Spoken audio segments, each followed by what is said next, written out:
Hello and welcome. Just want to let you know that you are in the right place. Our service will begin in about 5 minutes. For those of you that do have a Facebook account, we invite you to use the comment section, say hello throughout the service, and this will be a way for us to connect with each other this evening. Thank you very much.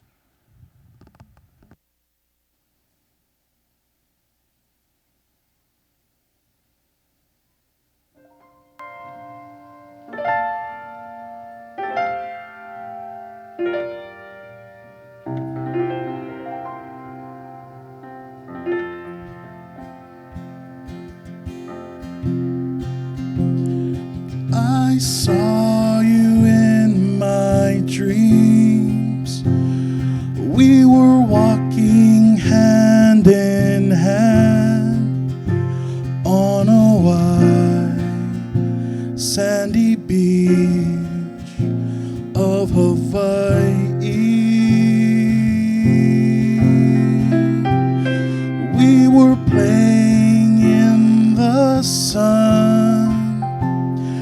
We were having so much fun on a white sandy beach of Hawaii.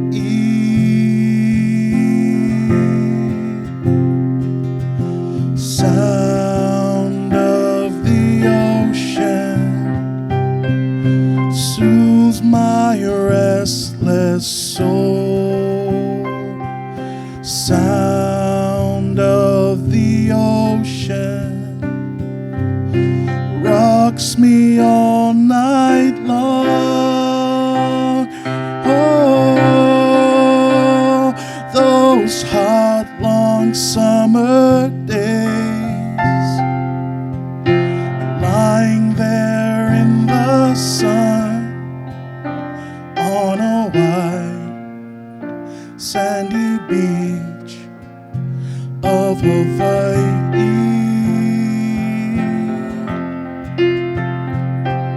Sound of the ocean soothes my restless soul.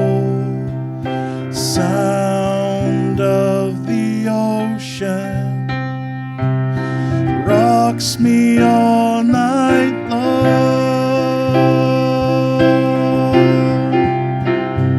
Last night in my dreams, I saw your face again. We were there in the sun on a white sandy beach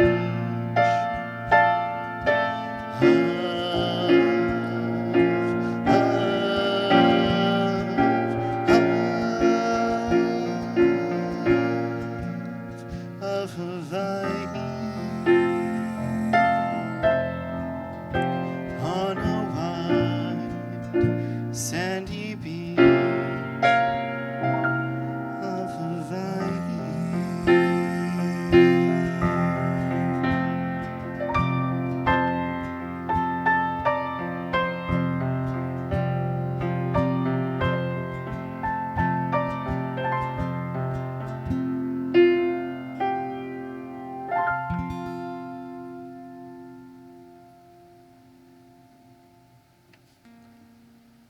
Aloha and welcome to Navian Hawaii's A Night to Remember.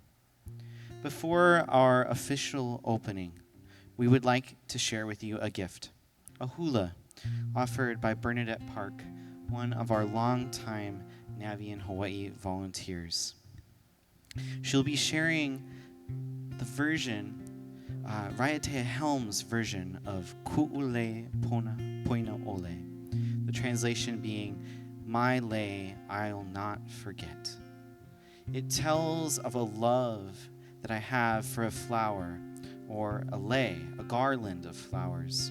And in the Hawaiian culture, a flower, a lei of flowers, represents someone, a child, a person cherished and beloved, a loved one whose memory will never fade from my mind, never forgotten. Tonight, we honor and embrace the memory of our loved ones.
kahala me kalehua. He halelehua no ia naka no we. O kauno ia ea no ine e liane hoi o ka hiki mai. A hiki mai no o ko. A hiki puno me ke aloha. Aloha e, aloha e, aloha e. The ole aloha I just shared welcomes you and invites those we have loved and lost and miss dearly. If you felt a tug at your heartstrings or a nudge to your soul or a gentle light touch to your arm or shoulder, an invisible hug, a closeness, or felt the wind in your hair move past your ear like a gentle whisper. Know that they are near.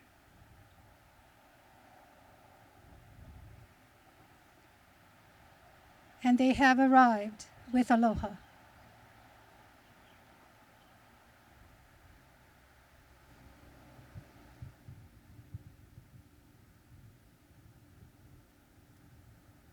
Mahalo Bernadette Park, one of our longtime Navian Hawaii volunteers, having dedicated her heart to our community. Thank you for your beautiful opening oli and hula, and for inviting us and welcoming us all into this special place. Although we are virtual, we are here to be in a safe space, to honor our loved ones, and be with the very real grief that we feel as well. We are brought together from across oceans, and wherever we physically may be, we will navigate this journey together. And now we welcome our President and CEO, Tori Carapello. Aloha, I'm Tori Carapello, President and CEO of Navian Hawaii, and welcome to A Night to Remember. I'd like to begin tonight by sharing with you a poem called Remembrance. We talk openly of life, of the joyful times we had, and the joyful times we will have together. Death gives us no joy. It has no voice. We have muted it because there are no more times to have together. While the remembrance of death is painful, and the remembrance of those who lived and those we loved is joyous. They have left footprints implanted in our minds, in our hearts, and in the very essence of being that shall remain forever. Death is sad, but remembrance is not. So let us remember their lives forever. Remembrance is an important part of healing and one of the reasons why we gather every year for a night to remember. Remembrance ceremonies such as this provides a place and a way for families to remember and honor their loved ones forever. This year, we find a silver lining in the COVID-19 pandemic as it allows us for the very first time to bring together all of the islands in which we serve, Oahu, Molokai, and Lanai, in a virtual remembrance ceremony. We are together, one ocean, navigating grief and honoring our loved ones. For the past 40 years, Navian Hawaii has strived to meet the physical, emotional, and spiritual needs of patients and their families. Sadness at the loss of a loved one may never go away, but remembrance will always live on. Thank you for joining us this evening. Thank you, Tori. We now move into the honoring section of our ceremony tonight. And on behalf of Navian Hawaii staff and volunteers, we have a special message that they would like to share with all of you. Aloha, my name is Nicole. I'm a volunteer for Navian Hawaii, and I'll be playing The Swan by Sensons.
Thank you, Nicole, for sharing your wonderful gifts with us. And join us from Maui. I'm Daniel Heathcock, and I'm one of our bereavement counselors, and welcome again to the service. As Jessica mentioned, we invite you to participate today in the Facebook section. Feel free to introduce yourself, say hello, and be a part of the community tonight.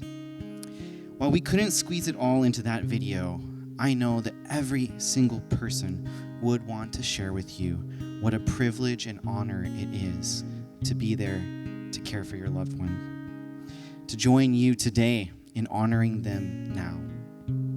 This next segment is going to review some special ways you might honor your loved one. I think of it as reimagining our rituals. Jessica is going to share about creating a nature art ritual. While we've been at home during this time, grieving has been put on hold and done very differently. We want to share with you an idea that you can use as your own ritual at home. It encompasses a meaningful intention and combines the beauty of nature. We invite you to enjoy this demonstration that we have for you tonight. Feel free to use it in your own creative way. And most importantly, we hope that it'll be a beautiful way that you can honor and remember your loved ones. Our inspiration for this at-home ritual comes from the book Morning Altars by Day Skildred. He guides us through steps to create a nature art piece in a beautiful and meaningful way. Step 1 is to wander and wonder. Gather your nature pieces to create your art. This can be leaves, flowers, branches, fruits, or grass. Anything that calls to you. As you gather, practice wandering with wonder. Notice the shapes, colors, textures, as if you're seeing and experiencing them for the first time. Take your time with this process and enjoy it. Remember to approach this with a mindset of intention and knowing that nature is not for our taking, but rather a gift that continues to give to us. You may want to use leaves and flowers that are already fallen onto the ground. And if we pick something off a tree, offer something before taking it by saying thank you, offering a few words, a song, or maybe a prayer, and have a willingness to be in awe. Step 2 is finding a place. Finding your own special place to create your nature art piece. It may be under a tree or a special place with your loved one, a place where memories live. It could be indoors or outdoors as well. Take time to sit in this space. Maybe sit and observe or meditate as a way to honor this space and fully arrive. Step 3 is to clear your space. You may think that you want to create a nature art ritual in the shape of a circle. It was quoted in his book by Shin-Jin Mei that a circle is a vast space which does not lack anything, nor does it have too much. According to art therapy studies, creating art in a circle shape decreases anxiety.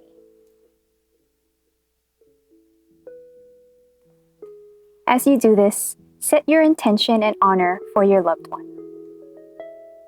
You may say something in your heart or mind.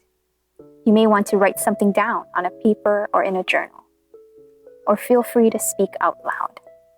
Step 4 is to create. It's time to begin.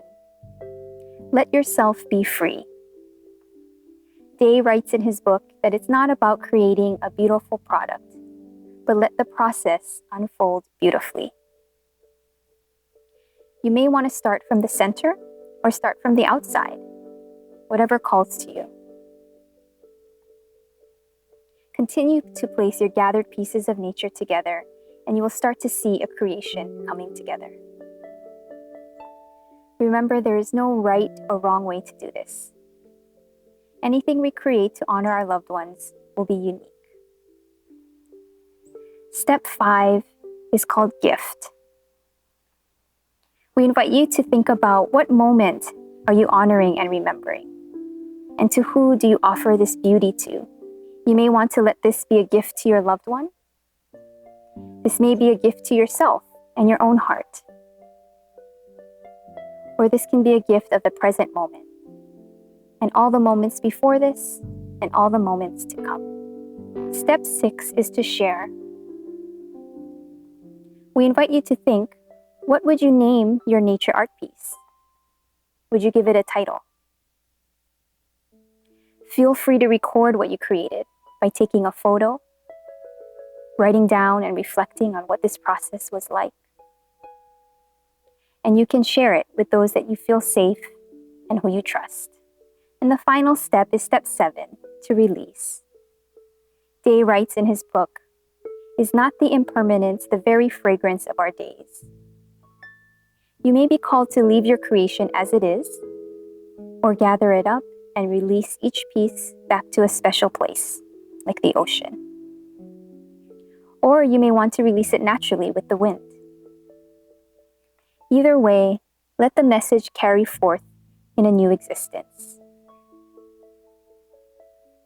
As we reflect on saying goodbye and we think about grief, he asks us to think, what if grief could be its own way of praising not just what we lost, but what we also have? What if grief was not something to try and get through, but a skill to get good at? As stated so beautifully in his book, may you witness your nature art ritual in a way that is meaningful to you. May you witness its creation, witness its changes, and always begin again. Thank you, Jessica, for inviting us to wonder more as we interact with nature and help us get connected to the land. This can be such an important part of healing and grief. As we move from honoring to remembering now, we wanted to also invite the voices of those who have been through grief to share about how they remember. Rupert Hunt, one of our bereavement support volunteers, wrote this beautiful vignette while going through his own grief. It's also an important reminder of the ways creative expression, like writing, poetry, art, music, can all be powerful coping tools. Funny that we first met on the dance floor. The summer before the sophomore year at Ululani Min's party. She was the cutest girl there. It was a slow dance. She allowed me to hold her close. That was it. Later, she confided, "You were into everything at St. Louis, and I thought you might be conceited." 4 years later, we reconnected. Funny, at the Bank of Hawaii Christmas party to which she had invited me offered a dance floor. Well, we danced, but we decided to adjourn to my University Boy winter ball at a neighboring Waikiki hotel. Yes, we danced again. I can't remember, were they all slow dances? It was there and then that she admitted, "I know that you danced on the Tom Moffitt show. I want you to know dancing is not my favorite thing." In fact, perfectly happy for the rest of her life she would have been if we had not found another dance floor during the next 51 years of our marriage. Not Colette.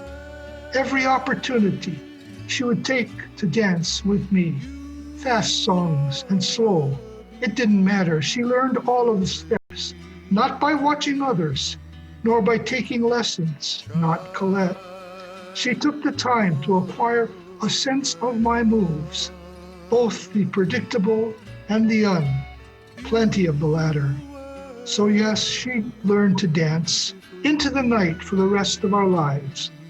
But you know what? Dancing was never Colette's favorite thing. She danced for me. Thank you, Rupert, for the glimpse and the reflections and beauty of what dance meant in your marriage with Colette. We will now be moving into our lantern floating ceremony. And before we begin, I want to express to all of you that although we could not be together to write down the messages and for you to float the lanterns yourself, know that I have put much honor and care into being with the names of your loved ones and the messages that you shared.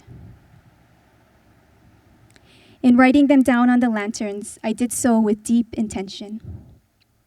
The names and words that are expressed carry with them the existence and life that we want to honor tonight. And now please welcome Chaplain Clarence Liu.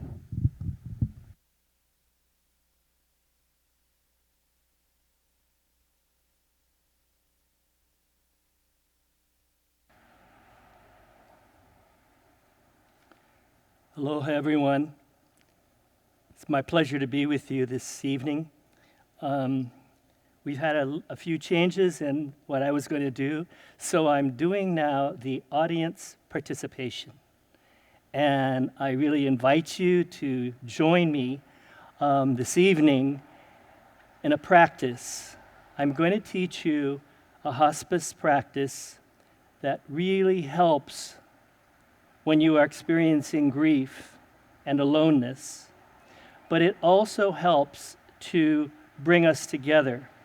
And so my hope is that this practice will prepare you for the main part of the event this evening of the floating lanterns. So what I'd like to do is to ask you to just sort of sit relaxed, in a relaxed place. It's going to be very easy and very simple. You can't do it wrong. Just let it go. And so what I'd like you to do now, if you wish, and if some of you don't feel comfortable doing it, it's perfectly all right not doing it. I would like now for those who wish to participate to please close your eyes and just have a sense of sitting with your eyes closed, perhaps with a lot of people across the state, and just relax. The whole point of the exercise is to relax. There is nothing to effort. It is not hard to do. Just allow your body to do what I'm going to ask. And what I'd like you to do now, though, is to have a sense of your breathing. Now, don't try to do a long breath. Don't try to do anything but allow yourself to breathe. All of this is not about doing, but allowing. With your eyes closed, I would like you just to become aware of your breathing in and breathing out. And breathing in and breathing out. And I'm just going to let you do that for a while to get used to it, to breathe at your own pace.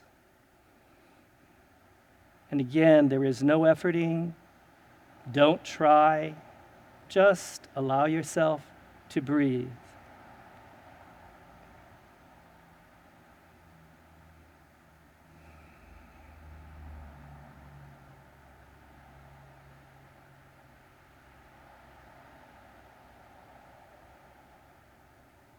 Thank you.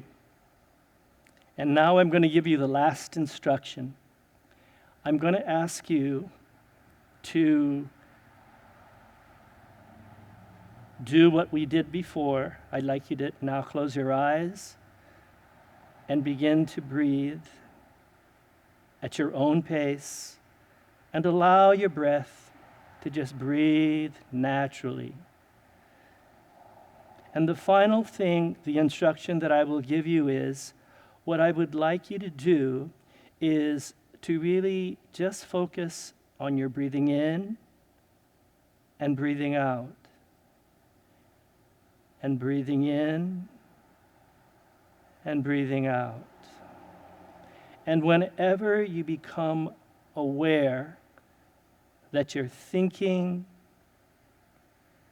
worried about, maybe you're hungry, or you start thinking about all of the things that we think about, as soon as you can catch it, I would just like you to just very, very slowly go back to your breathing in and breathing out. Just naturally breathing in and breathing out. Nothing to do except allowing yourself to breathe in and breathe out.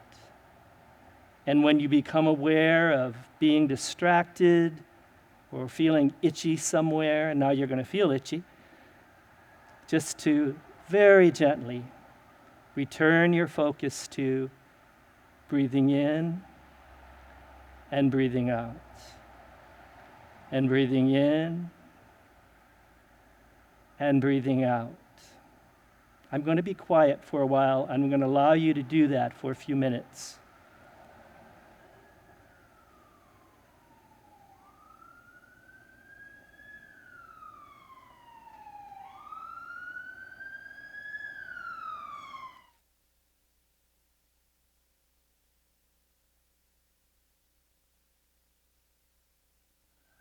You may open your eyes now.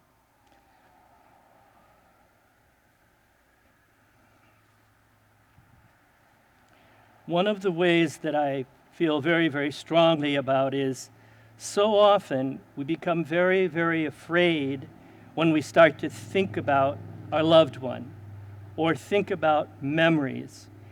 And what I'd like to suggest is that when you want to, I would suggest, if you don't feel good at that time, that you might want to just, no, I don't want to think about this now. I would ask you, if you like, to go into the breathing, breathing in and breathing out. Very relaxed, very focused. And what you will find out is that your mind will come back to your breathing. And you won't have to be bothered by thoughts about the future, about the past, but just to be in the present, just to be here and breathe in and breathe out. Breath is very, very important in the martial arts, in yoga, in dancing, in singing. And it can really help us, especially at a time when we are feeling lonely, that we can simply go to our breath and just be quiet. And I say prayerful, and allow yourself just to be in the present. And what I'd like to do now is I'm moving into the heart of the service.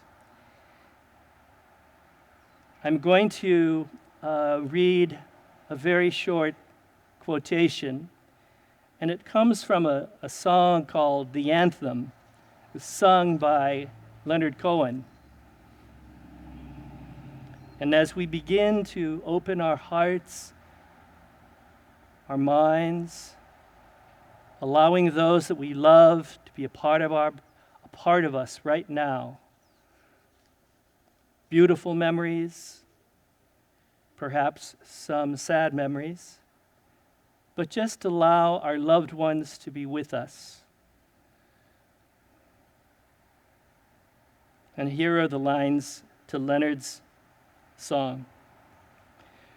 Ring the bell that still can ring. Forget the perfect offering. There is a crack in all things. It's how the light gets in. Ring the bell that can ring. Forget the perfect offering. There is a crack in all things. That's how the light gets in.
grief is not a disease.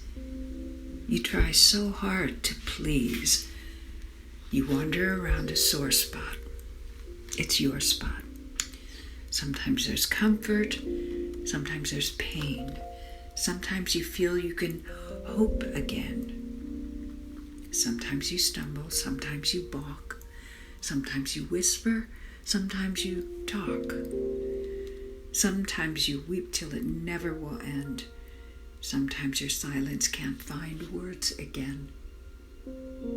Is it your loved one, or is it the sore that gives you such longing to kiss them once more? Are you connected to them or to you?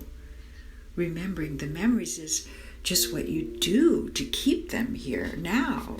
Their touch and their smell, to keep them close by, to remember them well.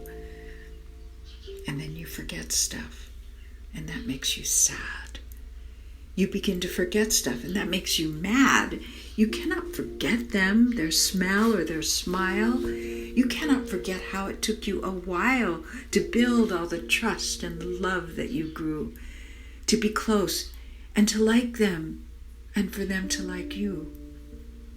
You cannot let go of all that. Heavens, no. So, touch and be tender to your own true heart. You can't let go now? That's okay. It's a start. Be kind and be sweet with your own lovely self.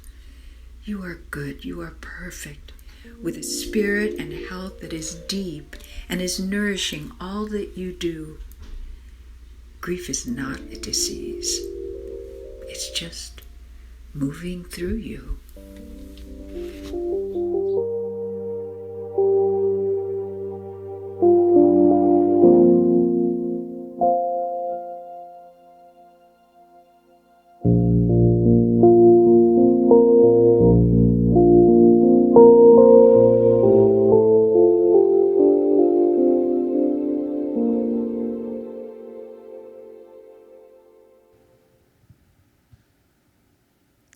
We are so deeply honored that you chose to share the names of your loved ones and the true and authentic messages of love, yearning, sadness, peace, and hope. We hold the heart of your words with the utmost respect and know that from beginning to end, we will treat all that was shared with us with the utmost regard. We will safely and respectfully dispose of all lanterns in a way that continues to honor the deep love that it holds. As we move into our departing segment of our ceremony tonight, we would like to share a few more words from our friend David on Molokai, who is willing and open to express his own experience of grief and share with us what he found to be of much support in a time when he needed it most. All right, so I wanted to share a letter I wrote to invite you to join a support group if you haven't yet, and maybe you're thinking about it. Okay. This letter is for you, me, and the rest of the world. You are courageous and brilliant. Sometimes you forget that. Even in the face of death, you can be the warrior. Or so you thought. Death is painful, no matter the circumstance, and it can become debilitating for even the strongest. And that's you. Grief takes over. Or if I'm being honest with myself, I'm a mess. This death, and maybe all death, causes me distress, and I don't know what to do, where to turn, or how to even show up. There can be so many reasons we hold on to our grief that cause us continued trauma. Our grief will never go away. You are now on a new trajectory. So what do? You're invited to see what it's like to share your love, your pain, your views, your values, and most importantly, your story. Join a grief support group and journey into the wilderness of grief. I joined a grief support group over 10 years after the death of my mother. I was 13 at the time. Today, as I look back in my wilderness of grief, I feel more in alignment with my essence, and I feel more open. For over a decade, I self-medicated with suppression of my pain and grief, almost to my destruction. It is through the grief, pain, and going to my support group that I have discovered a clear path through my wilderness of grief. It is not until we acknowledge our loss and pain can we transform. Please, come with me, and together we can transform our pain and grief into medicine that can sustain a memory through our entire existence.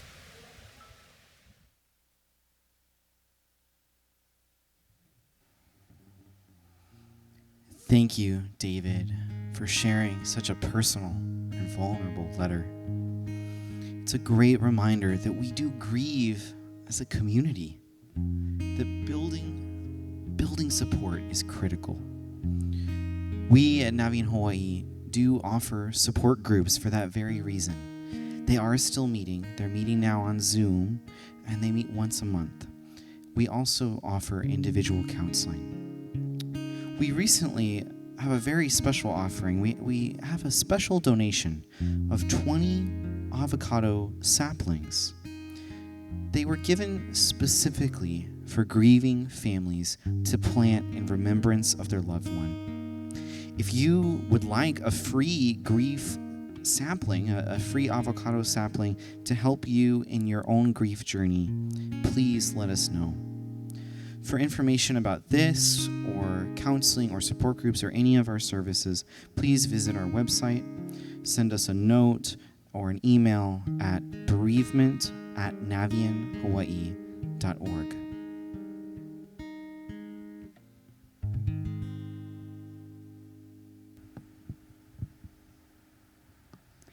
Thank you to everyone who is viewing and joining us tonight. Thank you for letting us be part of your journey through grief. We want to also thank everyone who has been part of making this evening possible. From our staff and volunteers on both Oahu, Molokai, and actually Lanai, to our videographer, performers, and musicians. We are streaming live this evening from Kailua United Methodist Church, who graciously provided a wonderful space for us as well as use of their video equipment. Mahalo.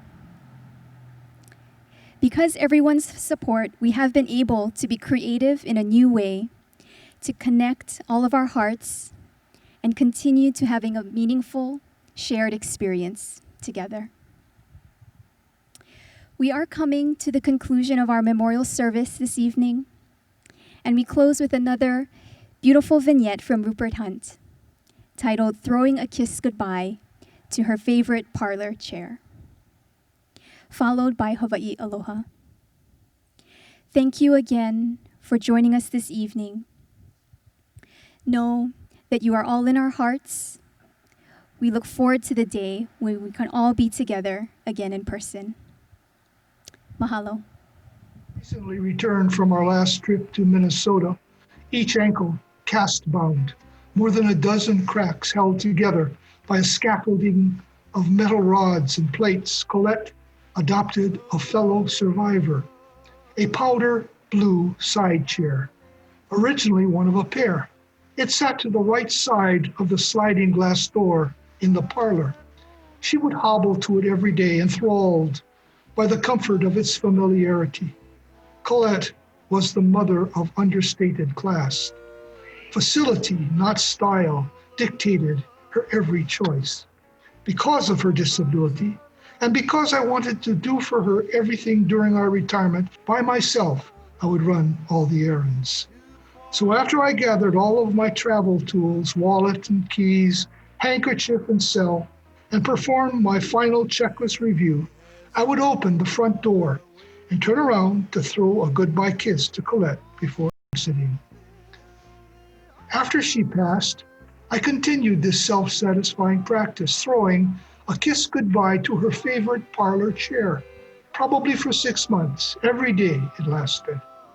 Nowadays, I simply look to that direction longingly, with limitless gratitude for her continuing presence in my life.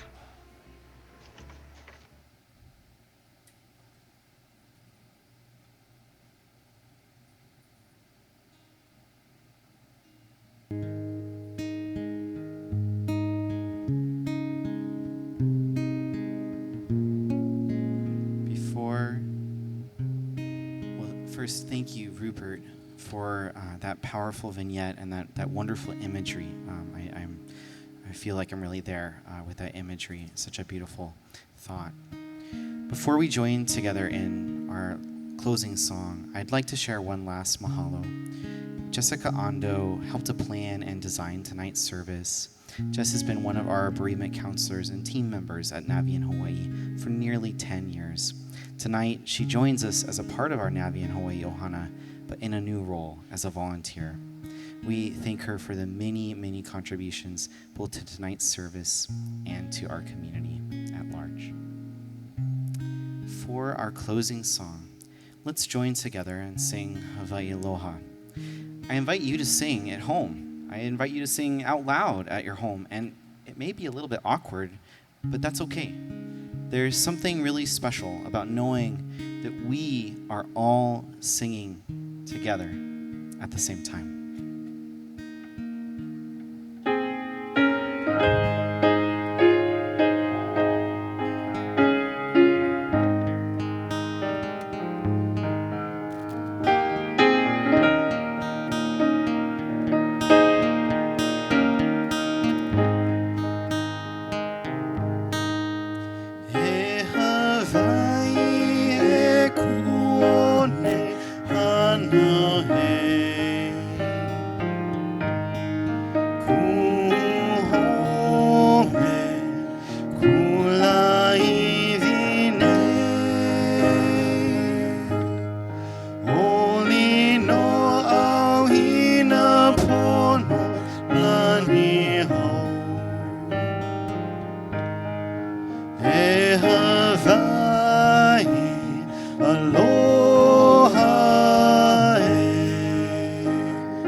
Aloha.